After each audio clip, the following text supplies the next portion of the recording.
at this wall.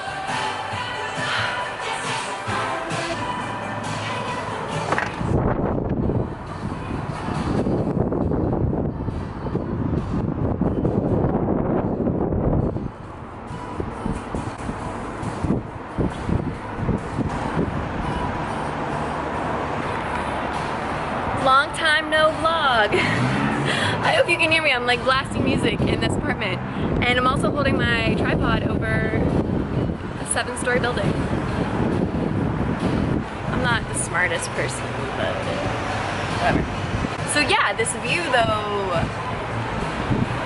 this one though, Sacré-Cœur, it's pretty beautiful. So now I've had 2 views of the most beautiful buildings in Paris. The Eiffel Tower, I mean, is that a building? It's like a monument. And Sacré-Cœur. So if you're wondering why I'm in this different scenery once again, it is because I moved into my friend's apartment a couple weeks ago. I was staying in the dorms and they closed for the summer, so I needed somewhere to go. My friend was super nice to let me stay here, so. Look at this cool mirror.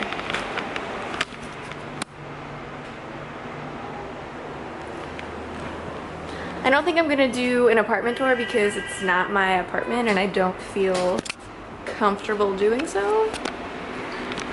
But anyways, so it has been a hot minute since I've posted anything on YouTube, but with good reason.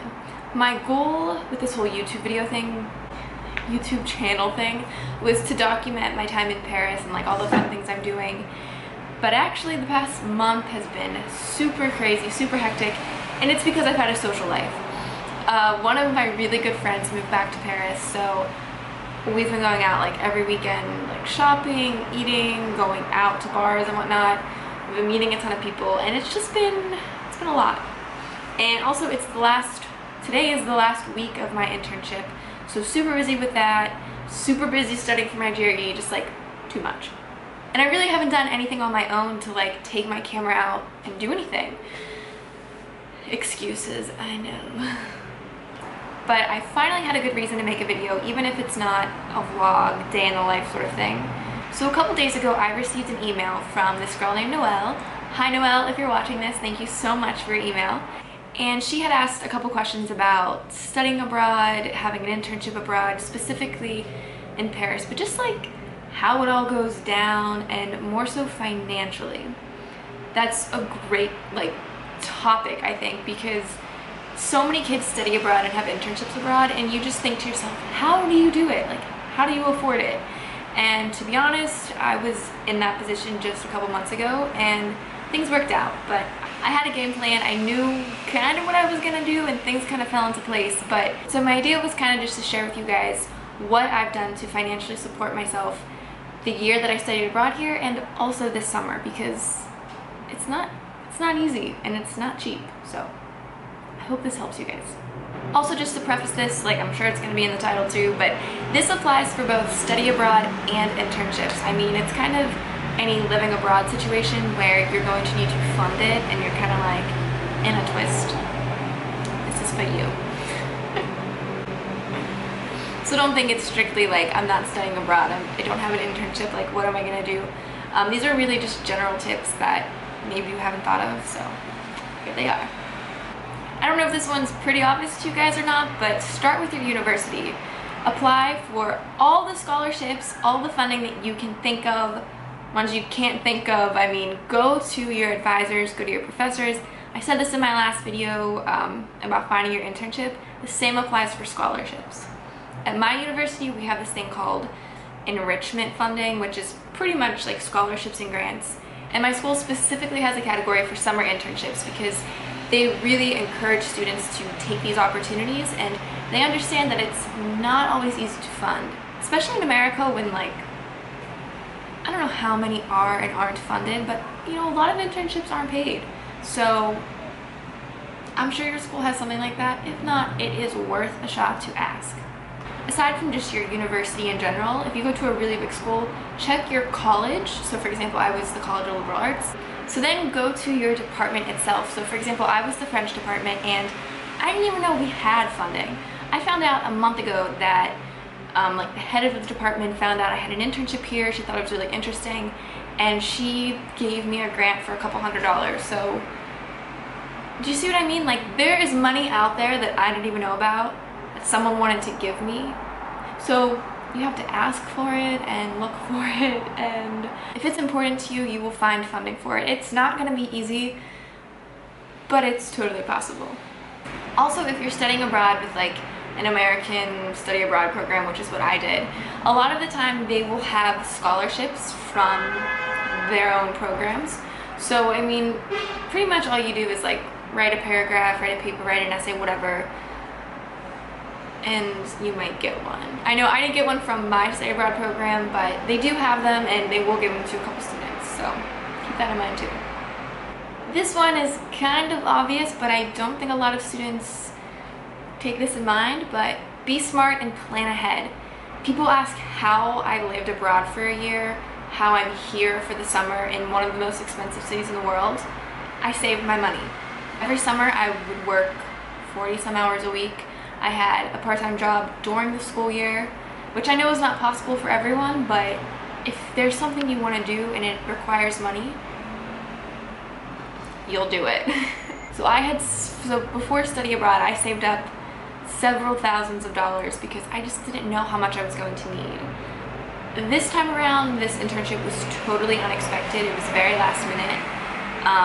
So towards the end, I became a little bit frugal with my money because it's expensive to live here. But I mean, plan ahead, you know, get a part-time job, work weird jobs, like whatever you have to do, but definitely save up. Every bit counts, I promise.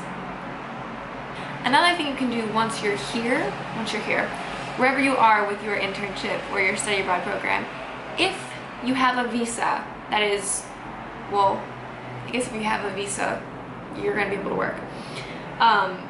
Make sure you are allowed to work with your visa, because if you are, you could do weird jobs. You could be like a bartender, a babysitter. I mean, babysitting is like paid under the table. You could teach English, which is also paid under the table. But you can pick up jobs if you have a worker's permit, like if you have a visa that says I could work here.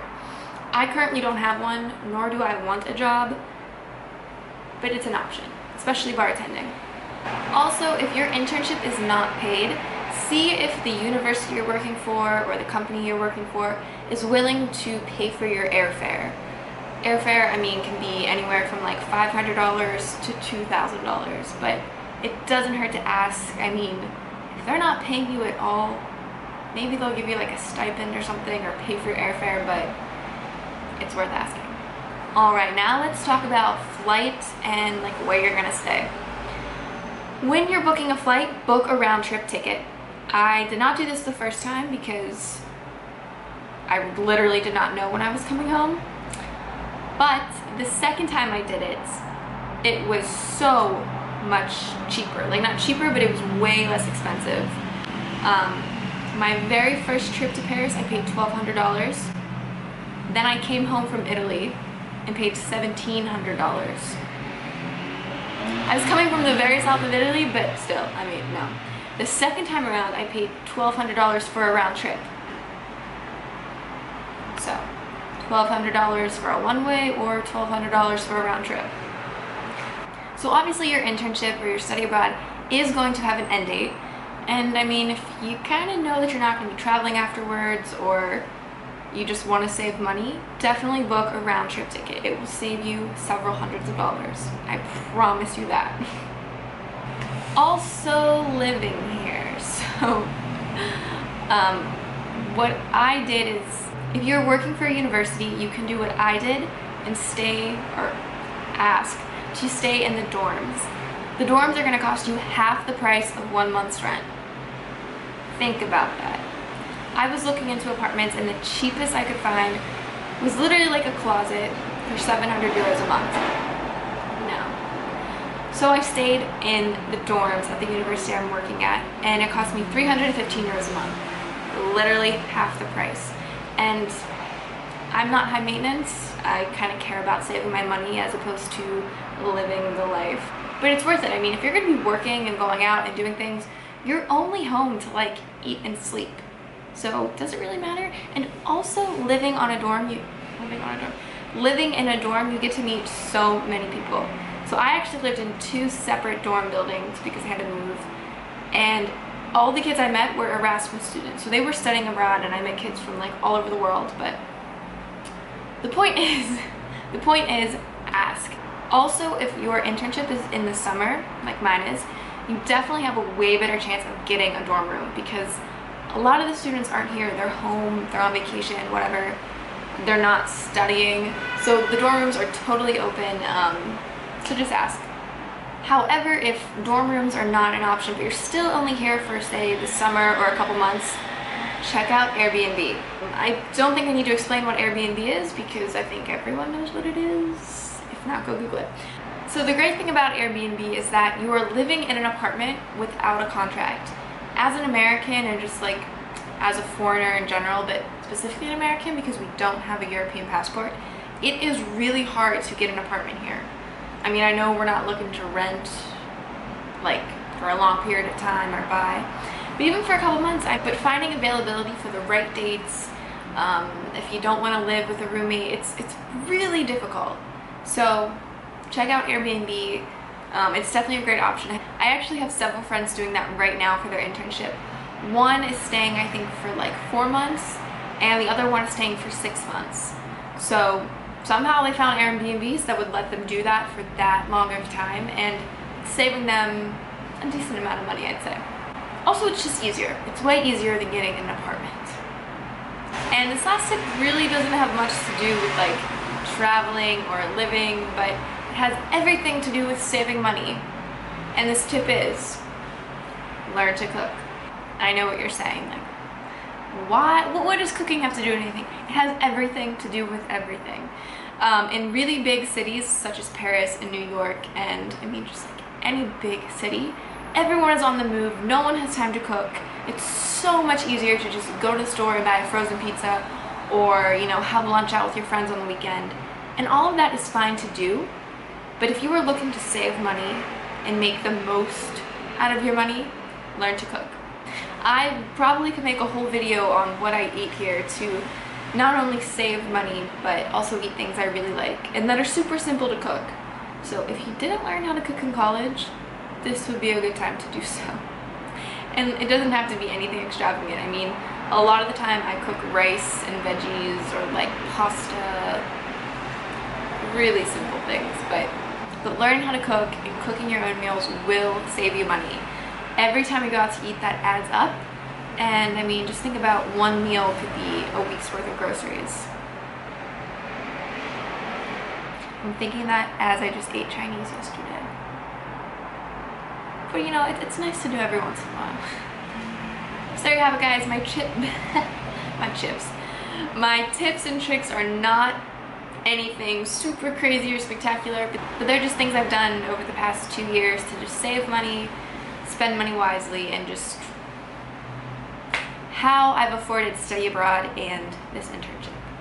So thank you again so much, Noelle, for your email. I thought it was a great topic about like, how in the world am I even doing this? Because it's not easy.